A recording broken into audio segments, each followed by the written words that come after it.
Welcome to the Leading Yourself podcast. This is your host, Carolina de Arriba.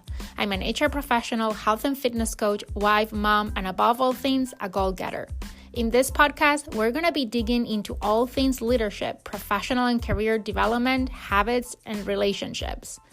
This is a podcast for those who want to become the best version of themselves. Those who have big dreams and are willing to embrace the journey and put in the work to achieve them. My goal is to share with you the tools, tips, and tricks to help you in your journey. So let's dig into today's episode. Hi, welcome back to another episode of the Leading Yourself podcast. We are in episode number 8. That means that this podcast has been live for 4 months. 4 months, you guys. I can't believe that it has already been 4 months since I started this journey.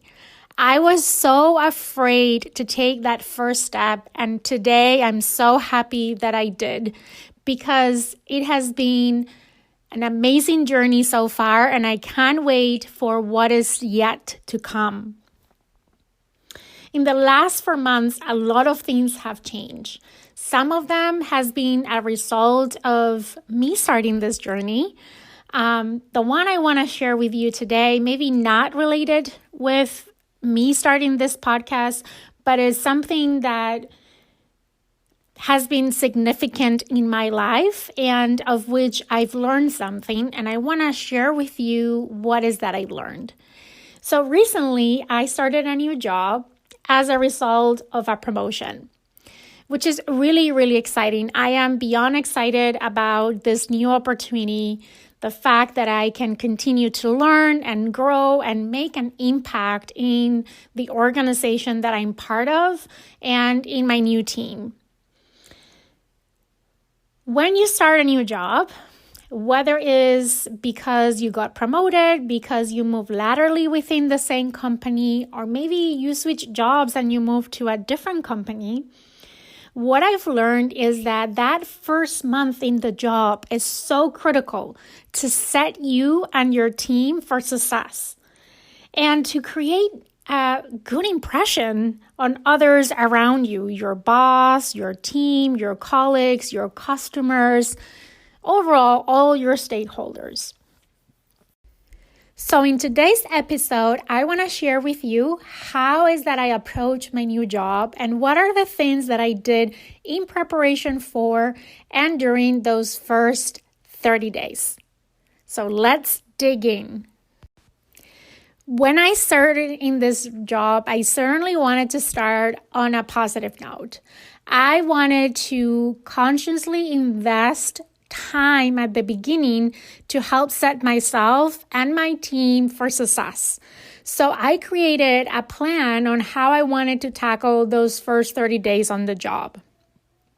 I did this based on previous experiences because I've learned that it is so critical to take that time.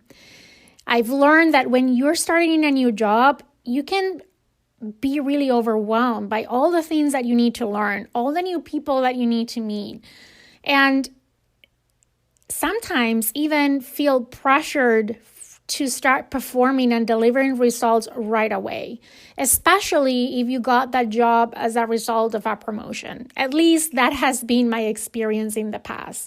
I always wanted to jump in and take control and start delivering results on day one.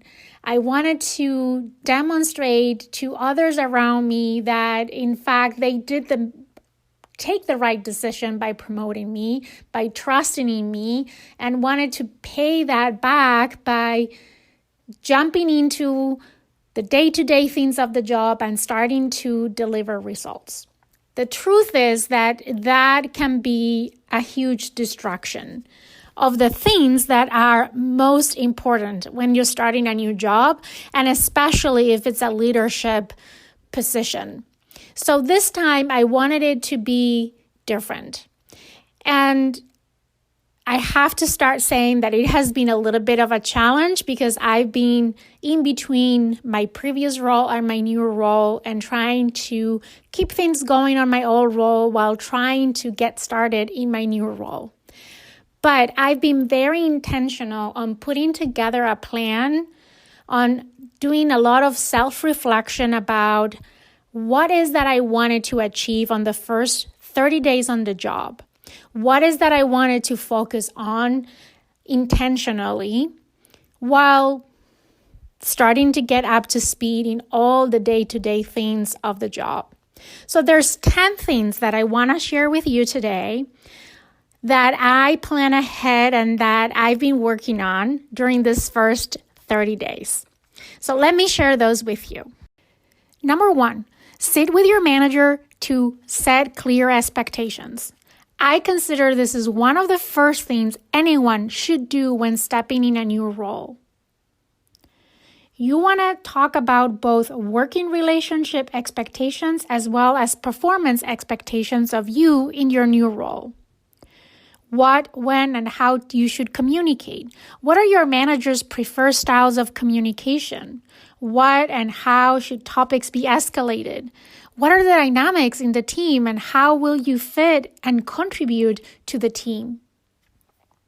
Be prepared when going to the discussion with a series of questions like, what are your expectations? How will performance be evaluated? What are the key performance indicators in the department? What are the key priorities? What are the things that are keeping you awake at night? Where do you suggest I start? Who are the key stakeholders? It's very important that you prepare in advance for this meeting. My suggestion is that you use the golden rule. That is, spend double the time preparing for the meeting than the time that the meeting will actually take place. Number 2, meet the team. For me, this is very important. We spend more time at work than we do at home, and establishing a trusting relationship with your team is key to create the work environment that both them and you will enjoy working in. My strategy here has been to set up one-on-one meetings with everyone in my team. I took some of them out for lunch to create a more informal environment to get to know them on a personal level. No agenda, no working topics, just taking the time to get to know the person. I believe that getting to know the people as they are is super important. The intent is not that you become their best friend on day one. This might be something that probably will never happen anyways, as you need to keep your relationships professional. But that doesn't mean that you don't get to know the people for who they are. Get to know their families, their hobbies, their passions, their struggles, the things that excite them. It's important to get to know your team on a personal level, and most important, that you do it genuinely. Don't try to fake this because your team will know that you're faking it. You need to have a genuine interest in getting to know your team. That is going to make the big difference in creating that trust that you're looking to create. Number 3, pay close attention to team dynamics. You got to meet your members of the team on an individual basis. Now it's also important to pay attention to the team dynamics. How do you go about doing this? For me, this has meant attending some of the team meetings, even though these are meetings that I'll not be attending on a regular basis going forward. But for me, it's important to attend them at the beginning. So, 1, I can learn more about what everyone does and how the department works. And second, and most important, it's also for me to observe the dynamics in the team, to see how the team members interact with each other, how they communicate, what are the things they're struggling with, who's taking the lead, who is following, who is quieting meetings, who is asking most of the questions, who is going out of their way to help others. All these things are important, especially if you are in a leadership position, because one of your key responsibilities is to create the work environment in which your team can thrive. Number 4, set expectations and norms for the team. Expectations go both ways. I believe it's especially important if you are in a leadership role to understand what your team expects of you and for them to know what you expect of them. Like on that conversation you had on day 1 with your new manager, you want to set expectations at all levels. Not only from a performance standpoint, of course, performance is very important. It's the reason why we are here after all. But also, you want to establish those working norms. What do I mean by this? I'm referring to those team dynamics.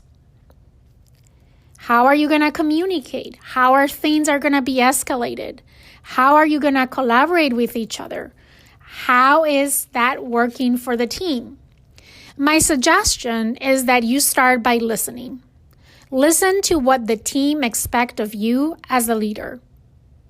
If you are not in a leadership position, if you are maybe an individual contributor part of the team, it's also important to understand what the team expects of you. After all, they were there before you. They know how the team operates. Once you've listened to their expectations, then share yours. No matter if you are a member of the team or you are the leader of the team, especially if you are the leader, it's key that you share your expectations up front. Number 5. If your predecessor is still working in the company, set time to connect with this person. I know this sounds obvious, but it's so important. It's important to connect with this person. My recommendation here, like I suggested when meeting with your boss, is that you use the golden rule. Spend double the time preparing for this meeting than the time the meeting will actually take place. Be conscious that this person is most likely also starting in a new job, and he or she is going through the same thing you're going through right now. They might feel overwhelmed, so be respectful of that person's time. At the end of the day, you are the one that has the vested interest in learning as much as you can from this person. So make sure that you take the time to prepare for the meeting. Write down all the questions you have. Start with the general questions, those big picture questions like, tell me more about what this job entails. You might have some general idea about what the job entails, but as you start to get more and more involved, you might realize that you only saw the tip of the iceberg and that there's so much more below the surface. Your predecessor can help you uncover what else is under the surface. So make sure you ask questions that help you understand what that is. Some other questions you might want to consider include, who are the key stakeholders? Tell me more about the team dynamics and the team members. From your perspective, what are the key priorities of the department? What were the things that were keeping you awake at night when you were in this role? What are some of the open topics that need immediate attention from my side? What is your advice as to where to get started? Do you have any tips on how to work with my new boss and my new team? These are just some examples. The important thing is that you take the time to prepare for this meeting so you can maximize the time you have when you meet with your predecessor. Think about, what are the things that you want to learn about this person? How can your predecessor help you set yourself for success? What are the things that he or she might know that will be helpful for you to get started in your new role? And make sure that you're able to make a positive impact. Number 6, identify who are the key stakeholders and schedule meetings to set expectations. It's very important that you identify all the key stakeholders in your new role. Some are very apparent, and you might already have met with them. like your boss and your team. Think about who are your customers and who are other key stakeholders that are impacted by the work that you'll be doing. Identify them and write them down all on a list. Then prioritize them. Which are most important? Who will be most impacted by your work? With who are you going to be collaborating the most? From who do you need more support in order to be successful? These questions can help you prioritize your stakeholders. Once you have them, write them down and prioritize them. Now take the time to meet with them, to introduce yourself and share expectations. Again, listen first to what their expectations are from you and your team, and then share what is that you expect from them in return.